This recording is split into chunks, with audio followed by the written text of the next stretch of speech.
General Rawat because he rarely minces his word, but he's beginning today with a message for all of us that he has thought out very deeply. It's an important message that anyone interested in the security of this country and the welfare of its forces would want to hear. General Rawat, first over to you on this message that you want to convey, which is of great significance.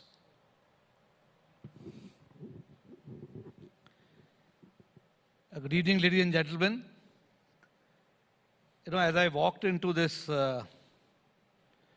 conclave, I was wondering whether we men and women in uniform, which form part of the armed forces, are in the right place, because this is really an economic conclave. And the militaries around the world are normally perceived as being guzzlers of funds. To say that we are a non-productive organization which only eat into the funds of the nation. And therefore we are seen as a burden on the state exchequer. But I think I am here to change that myth. Because no nation can ever be financially stable unless the external and internal security environment is stable. Therefore, to bring about economic stability, it is very important that you have a strong military and armed forces. And particularly for a nation like India, you need strong armed forces because we've got belligerent neighbors on our northern and western borders. Especially with the COVID-19 situation that we are going through, you need sustainable economies, but yet you also need strong defense forces.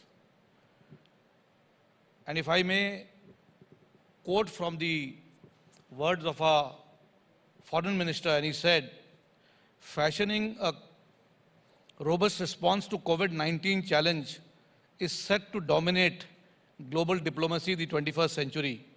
The world has also seen strong reactions to globalization. Much of it arises from unequal benefits between and within societies. The world after COVID-19 will be multipolar, pluralistic and rebalanced. And India with this experience will help make a difference. And I unquote. Well, militaries too need to adapt to challenging times and transform their concepts and techniques of war fighting. And therefore the focus must shift on technology. Today, as we see, the world has moved into a new and unsettling geopolitical phase. Rising powers are contending for new roles and seeking to reshape the rules that govern world order. The world seems to be returning to an era of great power contestation and conflict, even as global strategic uncertainties like trade rebalancing, standoffs, deglobalization, regionalism, climate change, transnational terrorism, popular protests, and trade wars continue to loom large. We are witnessing seismic changes in geopolitics shaped by a nation-first approach and economic rebalancing on the center stage.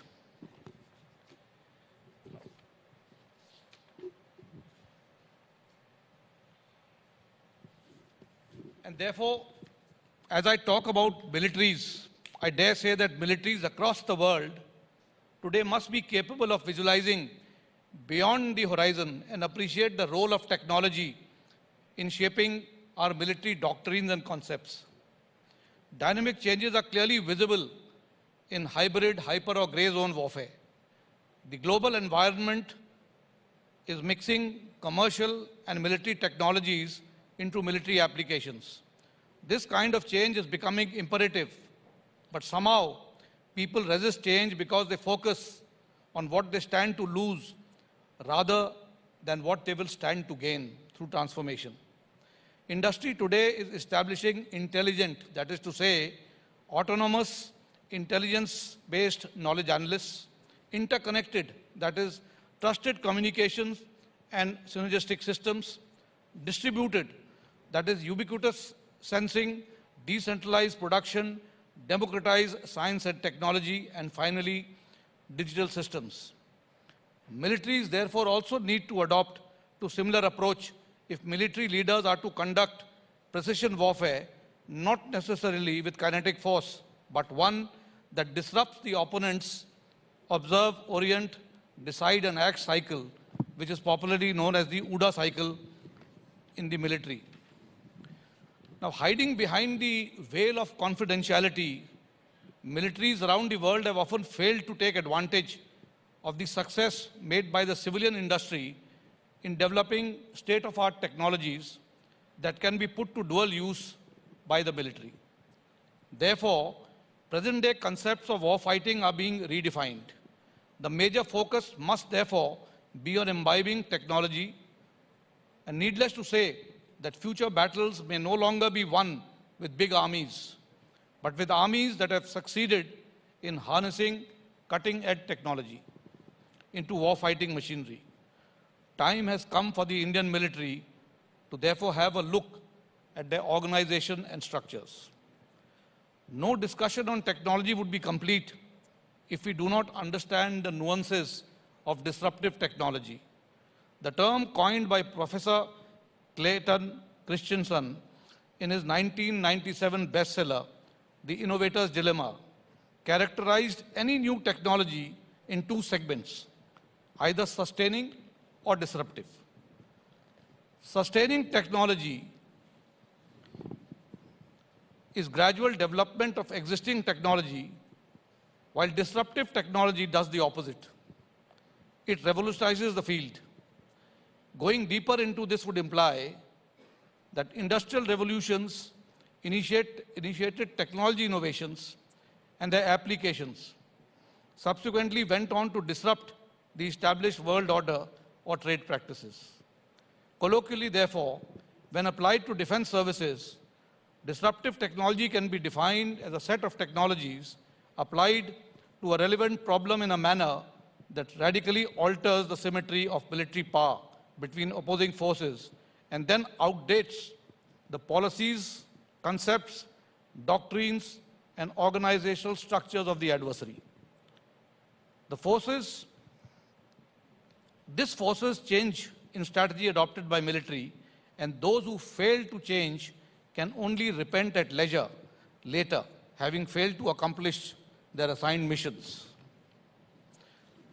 Disruptive technologies like autonomous vehicles, fighting platforms, artificial intelligence, robotics, big data analysis, quantum computing, blockchain technology, 3D printing, nanotechnology, or directed energy weapons will have a significant impact on 21st century warfare.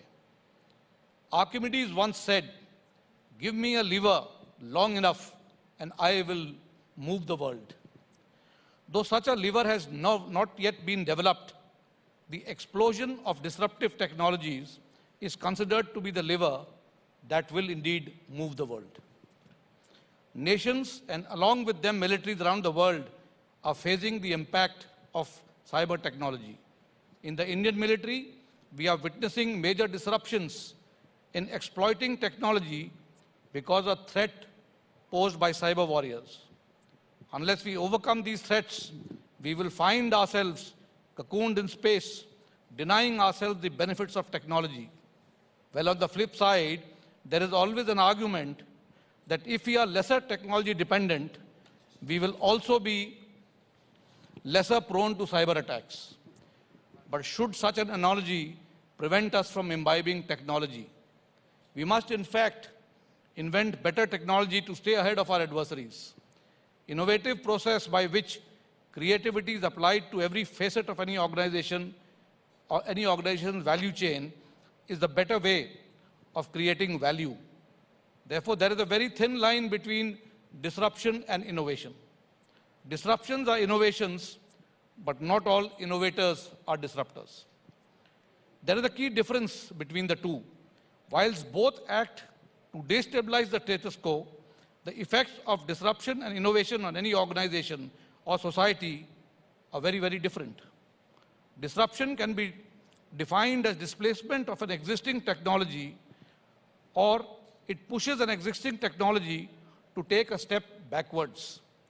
It is an act that leads to a systematic change, whilst innovation usually has more positive connotation and is connected with upgradation.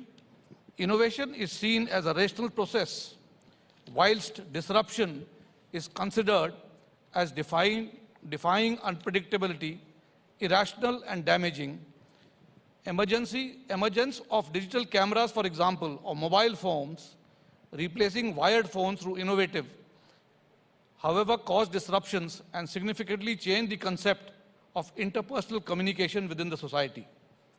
No talk on technology would be complete without identifying the relevance of artificial intelligence. It is seen as a simulator of human intelligence processed by machines. AI has also led to the advent of unmanned autonomous systems that are man-made but are capable of executing operations by means of advanced technologies without much human involvement. The recent conflict in Nagorno-Karabakh witnessed the effect of unmanned aerial vehicles, which are normally performed by manned aircraft and missiles. Are we therefore moving into a domain of robotic warfare? Well, no robo can replace the mind, yet robots will augment the physical warfighter in the field and in providing logistic support. How much and how many, only time will tell. Therefore, ladies and gentlemen, in conclusion, I would say that it is time for the armed forces in India to transform, to reform, and to perform. And with that, I would say that if we do not imbibe technology in the armed forces, we may not succeed in our missions in future. Therefore, the time has come to, rather than banking on human resources, we start banking more on technology by empowering the soldier, sailor, and airman who has to deliver in combat. Thank you, ladies and gentlemen. And with that, I am open to any further discussion on the subject. Yeah, just 5 or 6 questions for you, General Rawat, since you have sort of set up the entire conversation so well and through this research piece. We're also talking about, of course, the strategic dimension to Atmanirbharta. So, General Rawat, how close are we to becoming a force which is self-reliant and perhaps indigenized to the point where our dependency on expensive imports will be over? I think if we look at the country, look back at our nation when we got our independence, we did have a good defense industry. However, over the years, we relied exclusively on the capabilities of our DPSUs, our ordnance factories, and the sole inventor of research and development was the DRDO. But I think now times are changing. We have seen the manner in which the automobile industry revolutionized the way in which we are now moving around in swanky cars and other things that we have. Look at the way the IT industry revolutionized. Who brought in this industrialization? It all happened with the private sector. And I think now if we start looking at facilitating the private sector in bringing in good technology within, whether they collaborate with some foreign OEMs, but start developing everything that we need for our defense purposes in-house, I think that may be the way forward. And that is what we are trying to do, is to support the Indian industry in developing products for our military.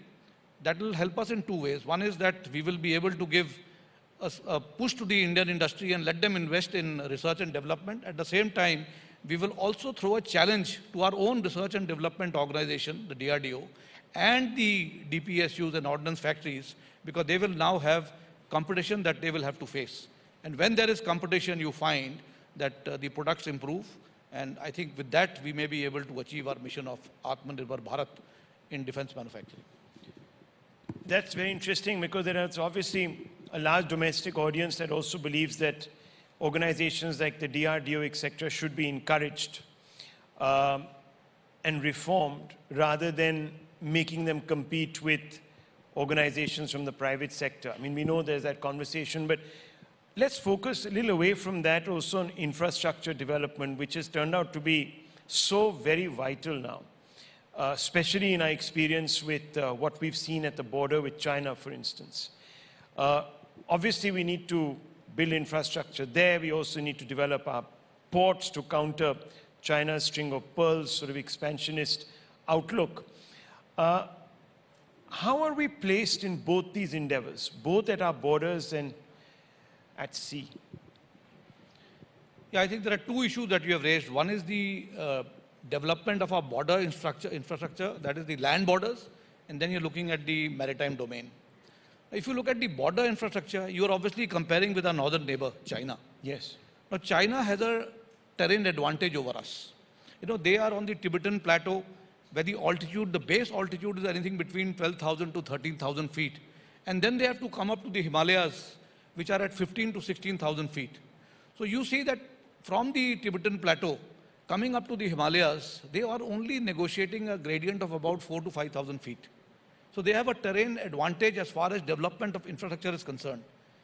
If you look at our thing, from mean sea level, you know, that is along the valley floor, you have to then rise to 16,000 feet over a distance of 200 kilometers.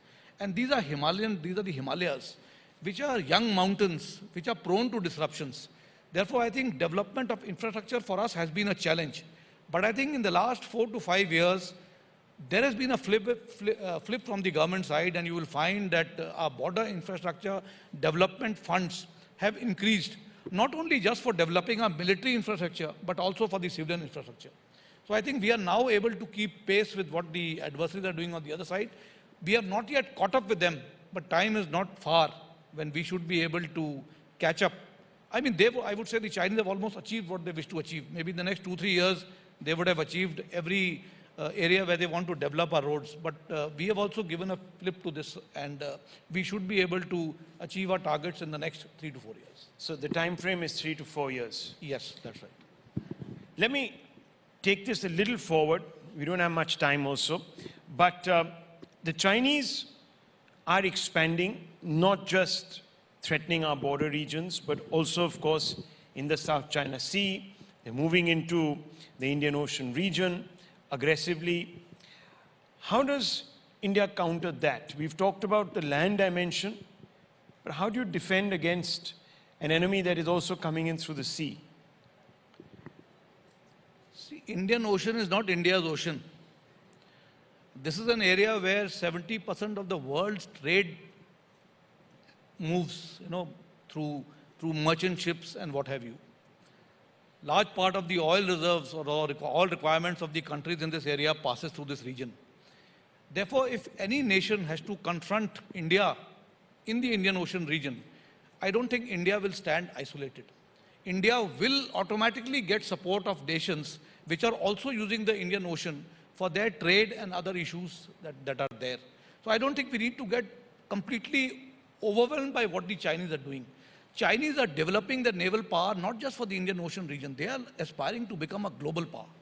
So whatever they are trying to develop as far as their naval resources are concerned, it is for domination of the, you know, of the globe as a whole. You know, they want to reach out to nations. They have invested in Africa. They have invested in the Americas. They have invested in the Southeast Asia. So they've got to now protect all their investment. And for protecting their investment, they have to use the sea route. And therefore, they are developing their navies for that purpose. And I don't think we should get so concerned about it. Let us also not forget that the way the Indian peninsula projects into the Indian Ocean region, I think it gives us a tremendous advantage because we are able to naturally dominate the Indian Ocean from our land borders along the coastline. At the same time, we are also blessed with island territories on our east and west coast. We've got the Andaman Nicobar Islands and the Lakshadweep Islands. If we can develop these islands into islands of resistance, I think we should be able to keep our adversary at bay by not just dominating from the oceans, but also developing and creating bases in these island territory of ours, whether we develop them for seaborne assets or we launch them for the foodborne assets, the military assets, you know, in the air domain, in the, I would say armed forces as a whole. If we look at it from that perspective, I think we should be able to take care of our interests. Talking about South China Sea, again, we are looking at Indo-Pacific. Indo-Pacific is again being developed for free movement of trade in this area. It's being to ensure that these blocks are free of any intervention. So once again, you find that there are nations which are coming up together with India to ensure that there is free movement of trade and traffic that happens along the Asia-Pacific or the Indo-Pacific. So we do have this advantage because of the kind of trade that moves in this area. I don't think we will ever get isolated in the Indian Ocean region. It will not be our sole responsibility to defend everything that happens in the Indian Ocean region. We will be developing some kind of coordinated approach with the other nations. Well, one grouping that is coming together is the Quad. We've just had summit-level conversations. And I just wanted to ask you, do you ever see it sort of developing into a NATO kind of alliance directed at perhaps China? Or will it have a larger role, which is perhaps more economic, more trade-centric, more about defending, larger issues and defending greater ideas like democracy, etc.? The Quad should not be seen from that perspective. The Quad is a arrangement between nations which want to ensure free movement of trade through the Indo-Pacific region. So therefore, nations are coming together to ensure that no single nation is able to dominate this region along the seas. So I don't think there is a need to look at it from the military perspective or against a particular nation. It is just that a group of nations want to ensure that there is free movement of trade, because as I said, large part of the trade of any nation moves through this area. And we all want security of our trade, we want security of these locks. So this arrangement is actually coming from that perspective.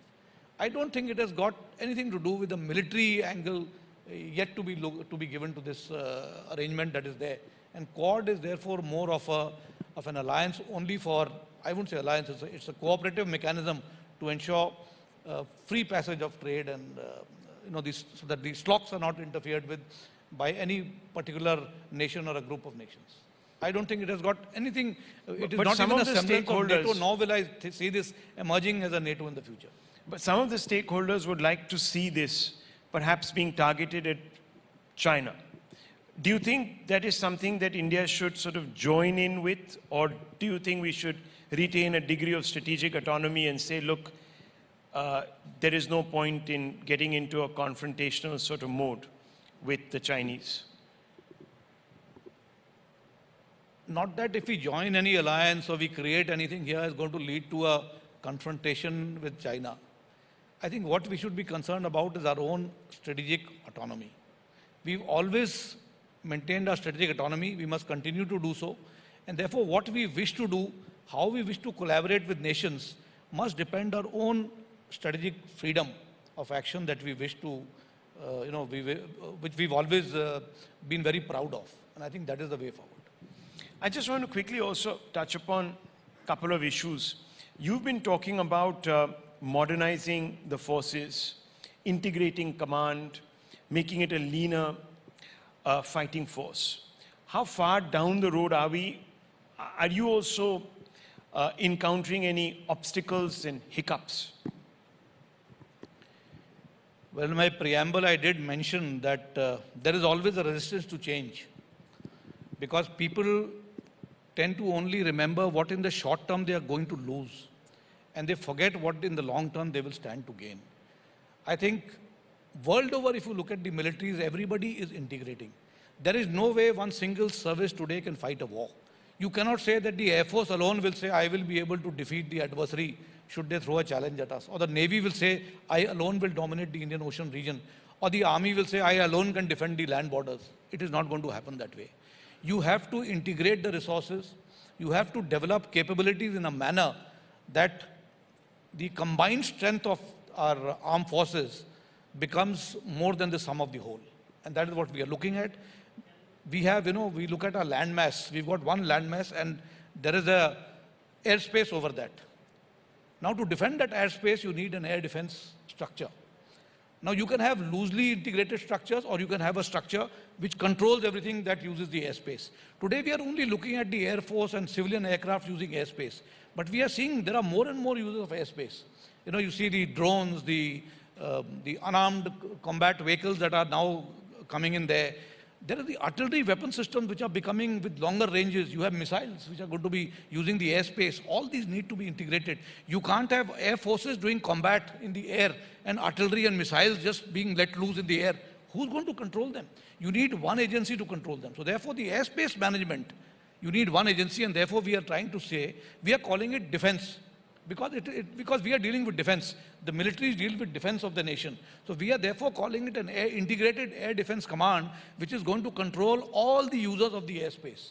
That is one thing we are looking at. Then we find that we have the Indian Ocean region. We've got the Navy, which looks after the Indian Ocean region. You've got the SINCAN, that is one of the commands that we created, integrated command, which is the Andaman Nicobar command, which does not report to the Navy. It reports to the CDS. Or the IDS, as I may say. So it's supposed to headquarter IDS. So you've got loose systems operating in the seas, in the high seas, following different chains of command, reporting to different people. So we feel that the entire Indian Ocean region must be controlled by one entity. And who is best capable of controlling the Indian Ocean region is the Navy. And then you have land borders. Now you have a border with your northern neighbor, you have a border with your next western neighbor. You can say that the borders can be controlled by one agency. We feel that you need to create integrated theater commands for your northern borders and for your western borders. You take the example of the 1971 war. You fought the war in the east, in East Pakistan for the liberation of Bangladesh, and there was a battle going on the west. How much control was being exercised by the headquarters here? Eastern theater was being controlled by Eastern Command with General Jagjit Singh Arora and his Chief of Staff and all his corps commanders controlling that battle. And you had a Western theater, and General Harbaks was controlling the Western theater. How much say did the army headquarters have in that? Well, you can say, what did the army headquarters do? Well, you know what General Shyam Manekshaw did. He did the strategic planning process. He was dealing with the various government institutions to find ways of means of combating the war. So he was giving a single point advice to the government as to how we should fight the war, and thereafter the war fighting was left to the respective theaters. So therefore he was one person who was looking at a whole of government approach being adopted towards war fighting, which is what we will have to do in the future wars. And then the war fighting physical execution of combat being left to the theater commanders, with resources being made available to them, with trained manpower being made available to them, ensuring that they get the logistic support on time. So I think the headquarter element here, which is the central headquarters located in Delhi, whether it's the Army, Navy or the Air Force, will get more concerned about planning, strategic planning, ensuring whole of government approach, making sure that the field formation commanders or the theater commanders are resourced correctly, they are given the adequate logistics that support that they need, but they have relative independence to carry out their war fighting because they have the best knowledge of terrain. Yes, you will require them to be given some surveillance capabilities which are centrally controlled so that you know what is happening around you. But thereafter, once you have given them the complete, you have made a strategic plan, execution is best left to the theaters. So it happened in 71 war, and that is what we are looking at, creating land-based commands for the northern and the western borders. So you said that change obviously is resisted. Where is this resistance coming from? Well, resistance comes from the fact that, in our armed forces, you have an army which is the largest, then you have the Air Force and you have the Navy. Now, when you see such a large army, obviously the other two services have a feeling that we will get usurped by the army and that the army will take over everything and will finally control everything that we have. I think that is a myth which should be dispelled because, as I said, each service has its own potential and capability, which we have to identify. What the Air Force can do in battle, the Army or the Navy cannot do. What the Navy can do on the high seas, the Army and the Air Force cannot do. So each one will have its own charter. They will have their own roles and responsibilities based on their strengths. And I think we need to capitalize on the strengths of each service to make sure that we integrate, yet we ensure the autonomy of each service, single service, remains. So I think that is something which was what was being resisted all these years, but I think that has now been overcome and the services are now moving together. They have understood that change is for good and that it will happen and it must happen. Sir, I want you to focus a little further afield. Let's just look at the situation right now on our borders with Pakistan. Now, we've seen very little cross-border terror. in the last few months, and there have been fewer terror attacks, in fact. Are the declining terror incidents related to the surgical strikes we carried out in Balakot and other operations? Is that what we're seeing here? Or is it just the lack of resource and wherewithal on the part of the Pakistani side? Is it deterrence, in other words? Or is it their own? I would rather give the credit to various forces that are operating there. The army, along with the central police organizations, with the state police, the intelligence agencies, I think they have been able to get their act together. So today you find that we've got an intelligence network that is most effective. We are able to get information about the terrorist activity before they are able to execute the attacks, and therefore you are able to take action. I think we need to give credit to them also. Let's not only give credit to our adversary that he has rolled back the system and therefore these things are not happening. More of it, I think, we need to give credit to our people who are on ground, the boots on ground, the intelligence agencies, the manner in which we have coordinated our action. That is what has happened.